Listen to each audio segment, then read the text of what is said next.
Good afternoon all of you. आज का जो टॉपिक होगा उसका नाम होगा अशुद्धता दोष। अशुद्धता दोष जिसका इंग्लिश होगा इम्प्योरिटी डिफेक्ट।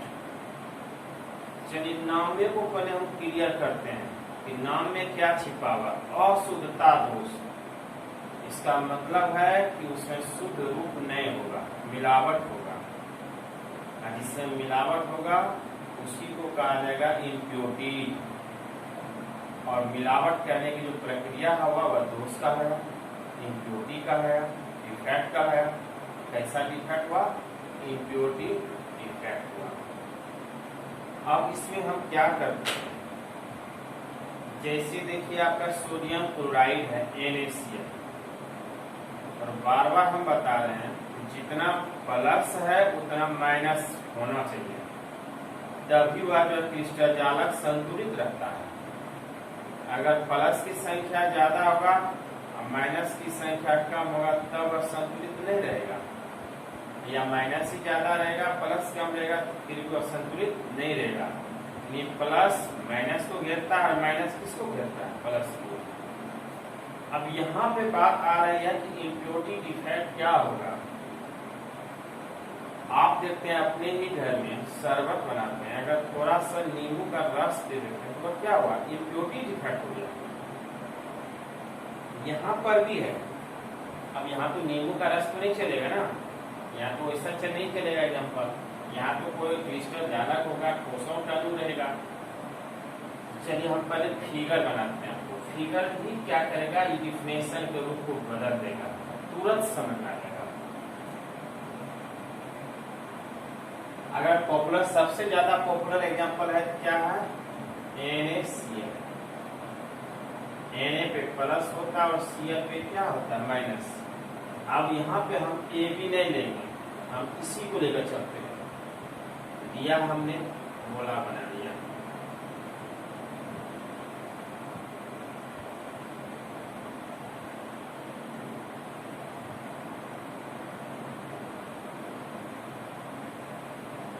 तीन लेयर का हमने बना लिया। सबको टच करा दीजिए।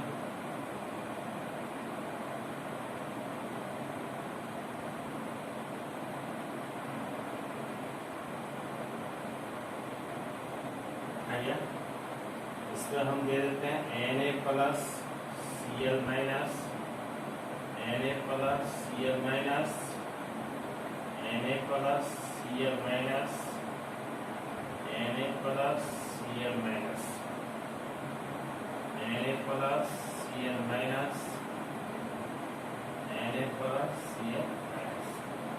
इस तरह से हमने क्या किया? आदर्श व्यवस्था का क्रिस्टल जालक बना लिया। अब हमको देखना है कि इम्प्योरिटी डिफेक्ट लाना है। तो NaCl में हम क्या करेंगे? ऐसा Cl को थोड़ा अल्प मात्रा में उसमें क्या करेंगे? मिला देंगे। अब ऐसा Cl2 का हुआ स्ट्रोंशियम क्लोराइड, इसके यौगिक का नाम होगा स्ट्रोंशियम क्लोराइड।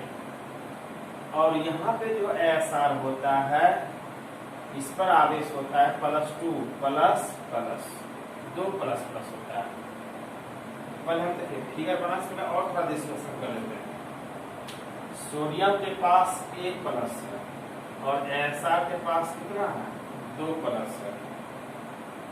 आप यहाँ धनायन में कहीं भी हमको SR इसमें आएगा, मिला देंगे। जैसे SR NaCl के बीच में घुसेगा तो ऐसे वह क्रिया कहलाएगा इम्प्योरिटी।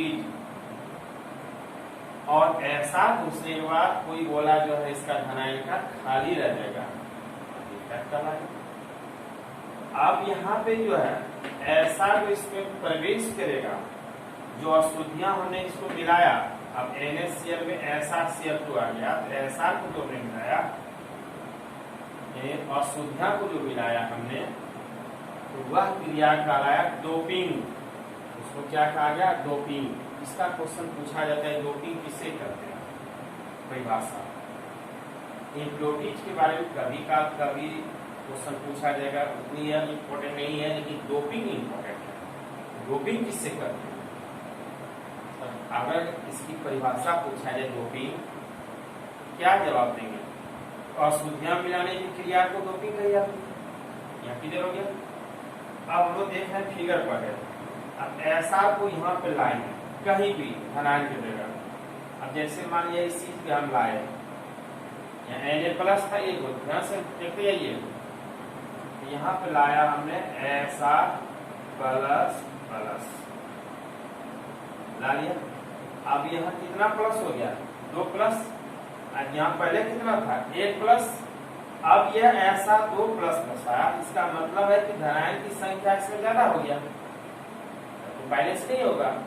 तो एक जगह और यह 2 प्लस जो आया, एक जगह धनायन यहाँ क्या होगा? खाली रहना पड़ेगा। सोडियम 2 सोडियम को यहाँ से निकलना होगा, 2 सोडियम को क्या होगा? भागना पड़ेगा, और उसके जगह पर Sr प्लस प्लस आ गया। यह जो Sr प्लस प्लस आया, इसी क्रिया को डोपिंग कही जाती है, और इसके मिलने से जो दोष उत्पन्न हुआ उसका नाम आया इम्प्योरिटी डिफेक्ट। आप देखते हो बहुत लंबा चौड़ा एक्सप्लेनेशन करके इसको समझा जाता है, कोई जरूरी नहीं है। नामे से पता चल रहा है कि इम्प्योरिटी डिफेक्ट है क्या चीज? अशुद्धता। निःशुद्ध पदार्थ में अगर कोई बाहरी पदार्थ अगर मिलाया गया तो वह क्या कराएगा? अशुद्धता कराएगा, इम्प्योरिटी कराएगा। चलिए अब हम लोग देख लेते हैं परिभाषा। जब किसी क्रिस्टल ठोस में बाहरी अशुद्धियां की उपस्थिति से जो उत्पन्न दोष हुआ, ऐसा अगर नहीं आता तो सिस्टमेटिक ढंग से सजा हुआ था, ऐसा आया तो 2 प्लस आ गया, एक गोला यहाँ क्या हो गया? खाली रह गया, तो उसे कहलाता है इम्प्योरिटी डिफेक्ट कही जाती है। अब इसमें यहाँ चाहे तो यहाँ तक लिख सकते हैं। अब एक लाइन और स्टेप बढ़ाना होगा। क्रिस्टलीन रवादार में, सॉलिड में इम्प्योरिटी यानी अशुद्धियां मिश्रित करने की प्रक्रिया को ही डोपिंग करते हैं। कोई भी क्रिस्टलीन सॉलिड में अगर इम्प्योरिटी मिलाया जाए तो वैसी प्रक्रिया को किसके नाम से जाना जाता है? डोपिंग। लेकिन मैंने तोड़ के लिख दिया, डोपिंग की परिभाषा भी क्लियर कर दिया। तो अशुद्धियां मिलाने की प्रक्रिया को डोपिंग करते हैं, इतना भी लिख सकते हैं आप। फिर इसके बाद पैराग्राफ चेंज करके हमने कर दिया, तथा यह जो प्राप्त अशुद्धियां हुआ उसी क्रिया को डोपेट क्रिस्टल कही जाती है। जो अशुद्धियां हमने ऐसा किया, इस प्रक्रिया की ऐसे क्रिस्टल को नाम होगा डोपेट क्रिस्टल। जिसमें एग्जांपल हमने दे दिया NaCl के क्रिस्टल में ऐसा Cl2 को मिलाने से प्राप्त दोष जो होता है वह इम्प्योरिटी डिफेक्ट कहलाता है। कॉन्सेप्ट क्लियर हो गया। आज हम लोग देखे इम्परफेक्शन इन सॉलिड, जो आपकी क्लास चल रहा था 3 दिन से, क्योंकि इसका वंशस बाय वंशस स्टेप टूटते चला गया, जो इतना समय लगा, और स्टेप बाय स्टेप हम आपको सॉलिड स्टेट का क्लास ले रहे हैं। जरा सा भी हम चेंजिंग नहीं कर रहे, जहां तक संभव हो रहा है क्लियरेंस करते चले जा रहे हैं। बाकी आपका मेमोरी कैसा करता है, ना कमेंट करते हैं ना कुछ करते हैं, इससे हमको क्या पता चलेगा? एक बार पुनः रिवाइज कराते हैं मोटा मोटी हल्का सा। सबसे पहले हमने देखा, आज लास्ट हो गया इम्परफेक्शन इन सॉलिड का। इसके बाद नेक्स्ट अब आगे बताएंगे, जो बताने होगा सेमीकंडक्टर पढ़ाना, या इलेक्ट्रिकल प्रॉपर्टी पढ़ाना, या मैग्नेटिक प्रॉपर्टी पढ़ाना। इसके बाद सॉलिड स्टेट का टॉपिक कंप्लीट होगा, और 2-3 रोज में क्लियर होगा। फिर उसके बाद ऑब्जेक्टिव बता देंगे, DBI सब ऑब्जेक्टिव। चलिए एक बार पुनः रिवाइज कर लेते हैं। ठोसों में अपूर्णता तो कितने भाग में बांटा गया? 2 भागों में, पॉइंट डिफेक्ट और लाइन डिफेक्ट। पॉइंट डिफेक्ट को कितने भागों में बांटा गया? 3 भागों में। पहला भाग का नाम था स्टोइकियोमेट्रिक डिफेक्ट। अब उसके अंदर में प्रवेश करेंगे, अंदर आप लोग पढ़िए, फिर कभी होगा इसकी चर्चा हम कर देंगे। स्टोइकियोमेट्रिक डिफेक्ट, दूसरा आपने क्या पढ़ा? नॉन स्टोइकियोमेट्रिक डिफेक्ट, और तीसरा आप क्या पढ़े अभी आज? Impurity defect. क्लियर हो गया? अब इसी प्रश्न को आपके मन में लगता होगा कि इतना लंबा चौड़ा है तो एग्जाम में कैसे लिखेंगे। आपके एग्जाम में पूछा जाएगा कि शॉर्टकी और फ्रैंकल को परिभाषित करें, सिर्फ शॉर्टकी और फ्रैंकल को परिभाषित करेंगे। अगर शॉर्ट में पूछा गया शॉर्टकी और फ्रैंकल दोष में क्या अंतर है, सीधा सा लिखेंगे जो लिखाया हमने। अगर आपसे लॉन्ग क्वेश्चन ऐसे पूछे बिंदु दोष क्या है, इसकी व्याख्या करें, तो बिंदु दोष किससे करते हैं इसको तो परिभाषित करेंगे। अब बिंदु दोष में आपका स्टाइक्योमेट्रिक यानी स्टाइक्योमेट्रिक और इम्प्योरिटी इसी का उल्लेख करेंगे। अब उसके वंशज, फिर उसके वंशज, फिर उसके वंशज लंबा चौड़ा करेंगे, फिर लंबी प्रक्रिया हो जाएगा। अब 5 नंबर का ही पूछा जाता है। केमिस्ट्री में किसी भी प्रश्न का उत्तर लंबा चौड़ा नहीं होता है, क्योंकि इसमें क्या है, खजाना ही है। एक एक स्टेप में अमृत का बूंद टपकता है। इसमें समझ में आ गया कैसे लिखेंगे, जरा सा भी उलझन नहीं करेंगे। जिसमें एग्जाम का टाइम आता है हर साल हम यही देखते हैं कि जब भी बिंदु दोष का क्वेश्चन आता है इम्परफेक्शन स्टोरी, उसमें उलझन में पड़ जाता है। इतनी लंबी चौड़ी प्रक्रिया को लिखेंगे नहीं। बिंदु दोष किसे कहते हैं, बिंदु दोष कितने प्रकार के होते हैं इसकी व्याख्या करें तो सीधा लिखेंगे स्टाइक्योमेट्रिक व्याख्या।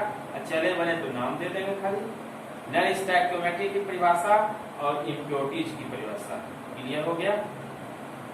अब रहा आप ईमानदारी से इसको कर लीजिए। इसके बावजूद भी अगर थोड़ा सा भी दिक्कत होता है तो कमेंट बॉक्स में कमेंट करेंगे, जहां तक होगा उसका सॉल्यूशन सॉल्व कर देते हैं। थैंक यू, धन्यवाद।